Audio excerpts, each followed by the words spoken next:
உலகவாழ் மக்கள் இன்றைய தினம் பாரிய சோகத்தில் ஆழ்ந்திருக்கிறாங்க. இதுக்கு காரணம் பரிசுத்த பாப்பரசரின் நித்திய இளைப்பாறுதல். நுரையீரல் தொற்று காரணமாக நோய்வாய்ப்பட்டிருந்த பாப்பரசர் இன்று காலை உயிர் நீத்ததாக வத்திக்கான் உத்தியோகபூர்வமாக அறிவிச்சிருக்காங்க. யார் இந்த பாப்பரசர் பிரான்சிஸ்?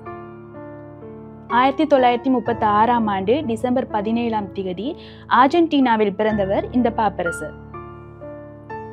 இவர் கத்தோலிக்க திருச்சபையோட 266வது திருத்தந்தையாக தெரிவு செய்யப்பட்டார். இவர் திருத்தந்தையாக தெரிவு செய்யப்பட்ட நாள் முதற்கொண்டு இன்று வரைக்கும் கிறிஸ்தவர்களுக்கும் திருச்சபைக்கும் உலகவாழ் மக்களுக்கும் மிகப்பெரிய பணியாற்றி இருக்காரு. தென் அமெரிக்காவிலிருந்து தெரிவு செய்யப்பட்ட முதலாவது பாப்பரசர் இவர்தான். அதே போல இயேசு சபையிலிருந்து திருத்தந்தை பதவிக்கு முதலாவதாக தெரிவு செய்யப்பட்ட நபரும் இவராகவே காணப்படுறாரு. அதே போல 1200 ஆண்டுகள்ல ஐரோப்பாவிற்கு வெளியிலிருந்து தெரிவு செய்யப்பட்ட முதல் திருத்தந்தையாகவும் இவரே காணப்படுறாரு.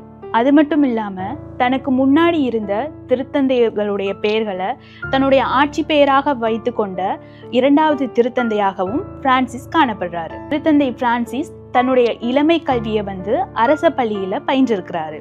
அவருடைய 20வது வயதுல ஏற்பட்ட நோய் தொற்று காரணமாக அவருடைய ஒரு நுரையீரல் செயலிழக்கப்பட்டிருக்கு. இந்த பின்புலத்துல வேதியியல் துறையில முதுகலை பட்டம் பெற்றிருக்கிறாரு. தன்னுடைய பட்டப்படிப்பை நிறைவு செய்த பிறகு 1958ஆம் ஆண்டு இயேசுவின் அழைப்பை ஏற்றுக்கொண்டு இயேசு சபையில இவர் துறவர பணியில ஈடுபடுறாரு. திருத்தந்தையாக தெரிவு செய்யப்பட்ட ஒரு நபர் வாழ்நாள் முழுவதுமாக திருத்தந்தையாகவே அந்த பதவியிலிருந்து இளைப்பாறுகிற பண்பு காணப்படுது.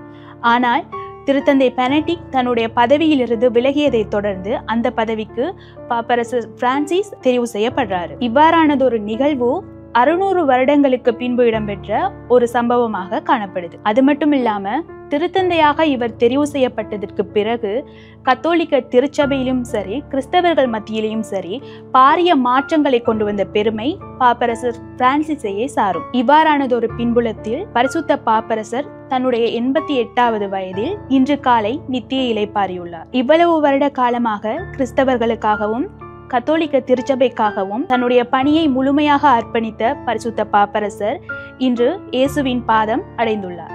அவருடைய நித்திய இளைப்பாறுதலுக்காக நமது டிவியும் பிரார்த்திக்கிறது.